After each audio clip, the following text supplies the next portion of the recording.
দর্শক আসসালামু আলাইকুম, সবাই কেমন আছেন? সবাইকে প্রীতি ও শুভেচ্ছা জানিয়ে আজকে খুবই গুরুত্বপূর্ণ একটি ভিডিও নিয়ে আপনাদের সামনে হাজির হচ্ছি। এই বছরের সবচাইতে ভাইরাল কৃষি বিষয়ক যে বিষয় সেটা হচ্ছে বস্তা পদ্ধতিতে আদা চাষ।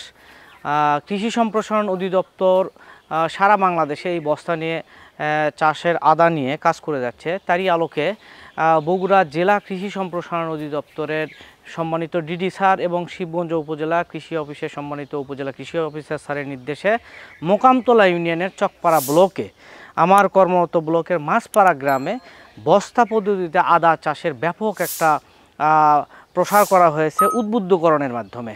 সেই সাথে এই গ্রামটিকে মশলা গ্রামে রূপান্তর করা হচ্ছে।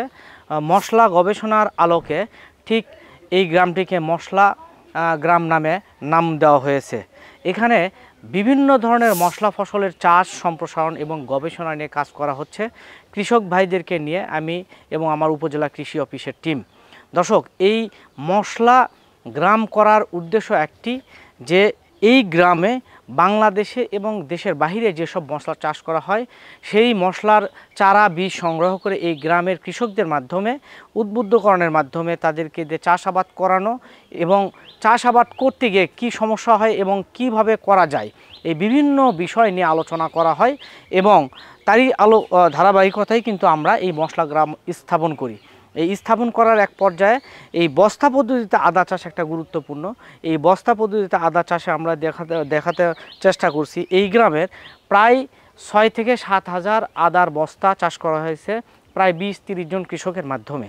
দর্শক, তারই ধারাবাহিকতায় দেখেন এই যে বস্তা পদ্ধতিতে যত সুন্দর আদার এই যে আমরা রোপণ করেছিলাম মে মাসের দিকে, এই যে খুব সুন্দরভাবে কিন্তু এই বস্তায় আদার চারাগুলো বড় হচ্ছে এবং এখানে রোগ এবং পোকামাকড় দমনের জন্য কৃষকদেরকে বিভিন্নভাবে প্রশিক্ষণ প্রদান করা হচ্ছে।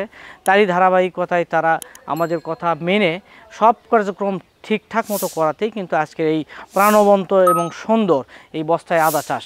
দর্শক, আমি বলে রাখি এই বাংলাদেশে পাওয়া যায় এই ধরনের প্রায় 40-42 আইটেমের যে মশলার চাষ হয় বাংলাদেশে বিভিন্ন অঞ্চলে, প্রত্যেকটি কিন্তু চারা এই গ্রামে রোপণ করা হচ্ছে ধীরে ধীরে এবং সেখানে কিন্তু নেম প্লেট প্রদান করা হচ্ছে এবং বাংলা, ইংরেজি এবং সায়েন্টিফিক নাম কিন্তু দেওয়া হচ্ছে।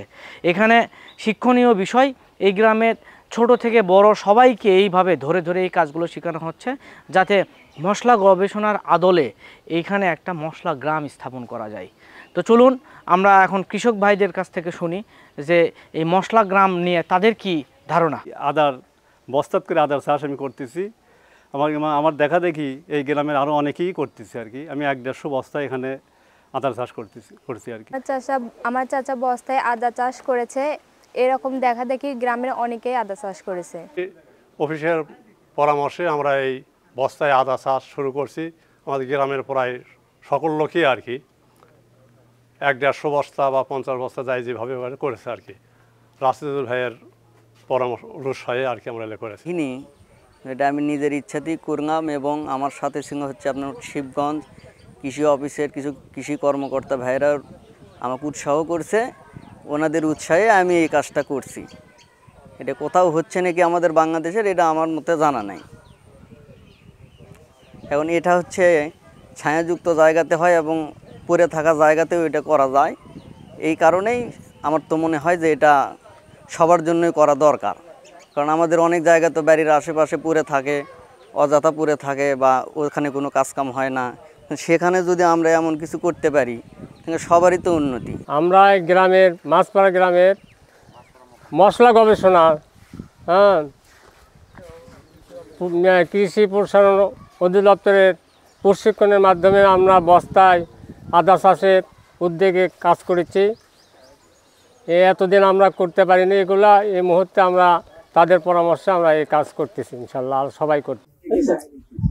কৃষক ভাই কি আছেন এখানে? আমরা আপনার বাড়ি এটা? জি স্যার। কি আপনার কেমন লাগে, এই প্রযুক্তিটা কেমন লাগে? সুন্দর লাগে স্যার। আমাদের উপসহকারীরা যে দিচ্ছে ওনার পরামর্শে ইনশাল্লাহ আপনার উদ্যোগে আমরা ইনশাল্লাহ এর কাজ এটা করে যাবেন, করেন, এটা আপনার লাভ হবে। কারণ এতে এত লাভ আর কোনো কিছু নেই। কয়দিন লাগে এক বস্তা আদা উঠতে? 1 বছর আদার ধরেন এখন 7 থেকে 8 মাস। এরকম লাগে। 8 মাস পরে কিন্তু আপনি একটা বস্তা, এটা কিন্তু খালি পড়ে থাকতো আপনার। এখানে যদি ধরুন যদি আপনার 500 কেজি যদি হয় তাহলে 500 কেজি আদার দাম কত হিসাব করে দেখেন আপনি। হ্যাঁ অনেক জি স্যার 500 কেজি আদা অনেক দাম। লাগানো হয়েছে স্যার, গজাবে এখন। গজানোর সাথে নিয়ে যাও।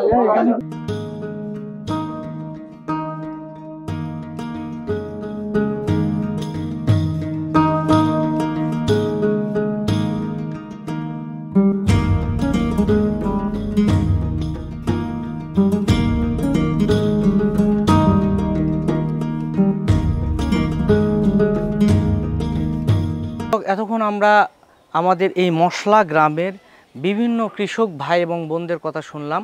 তারই ফাঁকে আমরা কৃষি সম্প্রসারণ অধিদপ্তরের বিভিন্ন ঊর্ধ্বতন স্যারদের কথাও আমরা এর মধ্যে শুনলাম। তাদের মতামত এবং কৃষক ভাইদের মতামতের ভিত্তিতে যেটা বুঝলাম, এই মশলা গ্রামটা নিয়ে তারা অনেক এক্সাইটেড এবং এই মশলা গ্রামের বিভিন্ন ধরনের মশলা চাষের মাধ্যমে দেশকে স্বয়ংসম্পূর্ণ করা এবং দেশের বিভিন্ন অঞ্চলের মানুষকে এই মশলা সম্পর্কে অবহিত করার মাধ্যমে দেশকে একটি শক্তিশালী মশলা ফসল উৎপাদনের একটা ক্ষেত্র তৈরি করে গড়ে তোলাই আমাদের একমাত্র কাজ। তো এখানেই বিদায় নিচ্ছি। ধন্যবাদ সবাইকে, সবাই সাথে থাকবেন। ধন্যবাদ।